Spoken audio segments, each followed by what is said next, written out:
Hi, it's Dr. Matthew from Ferndale Kennels. Today I'm at Ferndale at the Pet Hotel, and I'm visiting the facility and seeing some of the pets here. And today I wanted to talk about the difference between excess baggage pet travel and cargo pet travel. Okay, so first of all, there isn't a big difference. The pets will fly on the plane in the same place actually, and it's the same type of plane. It's not a cargo plane. Normally, it's just a regular passenger plane. The reason why we use passenger planes, even if it's for so-called cargo, is because there's like 300 passengers on the plane, and so if the plane is delayed, there's 300 people going to complain. If it's a cargo plane, there's no people on the plane. It's just like FedEx, it's like packages, boxes, things being shipped.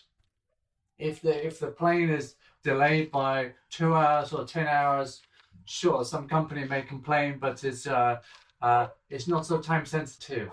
It's it's not like people who are traveling to go on holiday or traveling to go see their family, who, if their plane is delayed by 3 hours, they're going to post about it all over social media. So we use the passenger planes because they're much they have to adhere to their targets for their timelines to be traveling on time, and so because of that, it's more timely for the pets to travel. Okay, so but yes, there is a difference between cargo and excess. Um, for the purpose of this, let me just say excess is split into two different types of excess. One type of excess is where I was just looking for a crate. Okay, one type of excess is like this, where you're where the pet is inside the travel crate. We'll be traveling inside the crate. Okay, but the other type of excess is where the pet will be in a soft bag. I don't have any to hand here. The pet will be inside a soft bag and traveling in cabin with you. Now, I'm not focusing so much on that today. I'm focusing on talking about traveling in the IATA approved, that's the International Airline Authority approved travel crate, either as excess baggage or as a cargo booking. So what's the difference? Okay, so as I've said, we're using the same planes. It's actually in the same place in the plane as well. It's in the third cargo bay. What that is right at the back of the plane, the most rear cargo bay.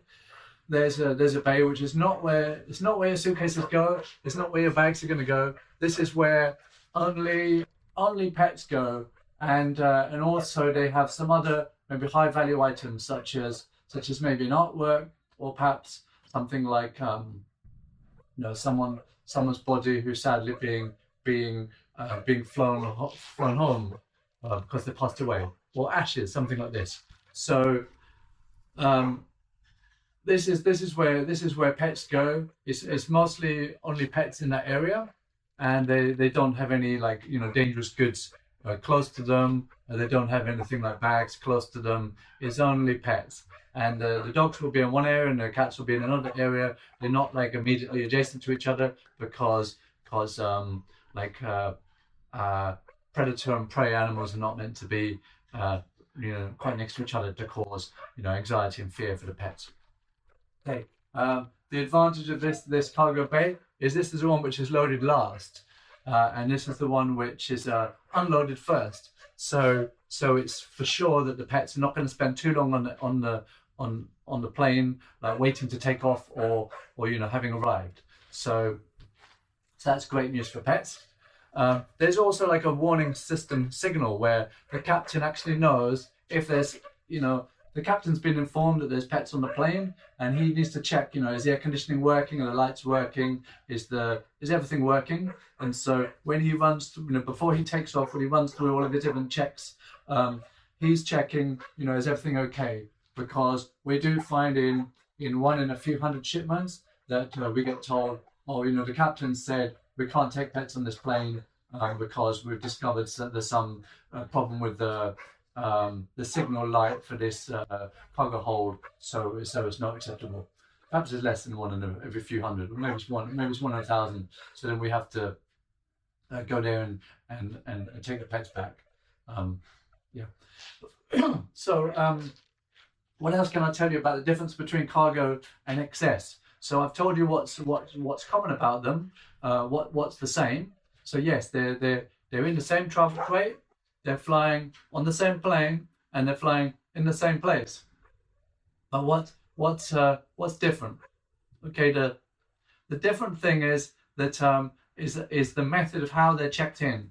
So if they're cargo, they have to check in at the cargo terminal. This is separate building to the passenger terminal. They're checked in at the cargo terminal and they're given an airway bill number. This is like this long, say 15-digit number, which you can then enter as a tracking code onto the cargo airline website, and you get a notification, it's departed, is in travel, has arrived, the same like you would for if you're tracking an airway bill with FedEx or any of the other international couriers, like if you're expecting a parcel. Okay. Then for excess baggage, they're not checked in at the cargo terminal. For excess baggage, they're checked in at the passenger terminal.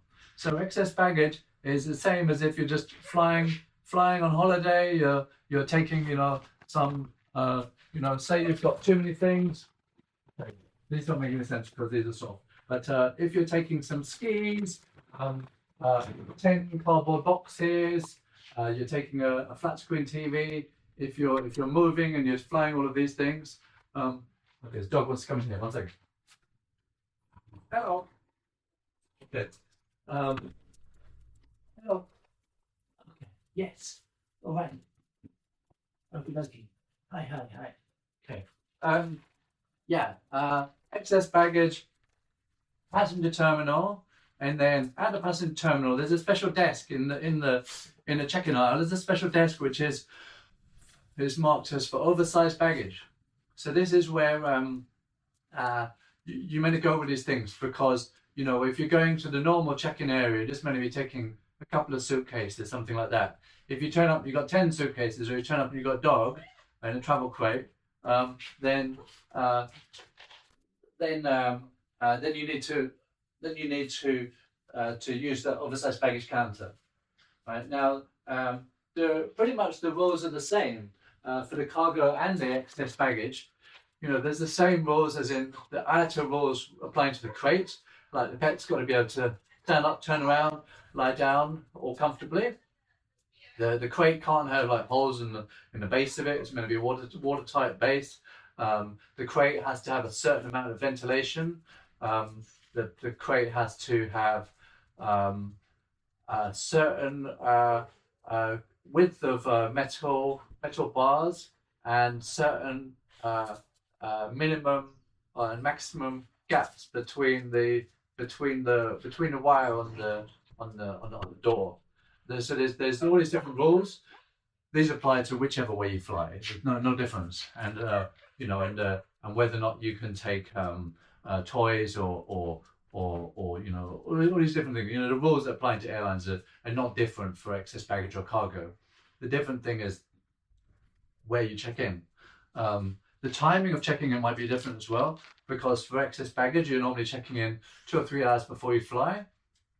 Cargo bookings, whether or not it's a dog or whether or not it's 1,000 watermelons, cargo bookings, they all have to be at the airport normally like 5 or 6 hours before. You can't suddenly turn up late because they have so much cargo to load. They have to follow their procedures. Also, what else? Also, the cost is variable. Okay, so cargo is based on the volume. Volume is length times width times height. So you times all these numbers together, and then in centimeters, and you divide it by 6,000, and that'll give you a number. That's the volume. You might remember from if you've been camping, when you buy a rucksack, they say, oh, your rucksack is like 80 liters or 20 liters, 120 liters, whatever. That's volume. It's like water bottles is volume. this is based on volume. Excess baggage is not volume. Excess baggage, same like people flying with a suitcase, they just base it on their physical weight. So they're like, oh, you know, they'll say, oh, you know, this counts as another 20 kilograms, or this counts as another 40 kilograms. That's how it's done. So physical weight. And so the pricing and the costing, actually, it's much cheaper for excess baggage than it is for cargo, because for cargo they base it on the volume, and cargo, it could be other high value items in the cargo flight, and also they have a like special premium because it's pets and the additional care and attention needed to keep pets safe. Excess baggage, for some reason or another, is essentially not priced that way. It's priced not on volume but on physical weight. Normally excess baggage is much cheaper. A flight, instead of being, say, you know, a flight is often three times the price it goes with cargo rather than excess baggage. So that's something to bear in mind. Rules and regulations of what can be excess baggage and what can be cargo are going to vary with every airline and vary with different destinations. So Australia, the UK, Dubai, New Zealand, certain destinations, they just don't allow excess baggage. You have to fly as cargo. Other things will depend on airline. For example, Cathay Pacific out of Hong Kong can't do excess baggage. British Airways can't do excess baggage. So it depends on the airlines what's possible, and depends on the destination.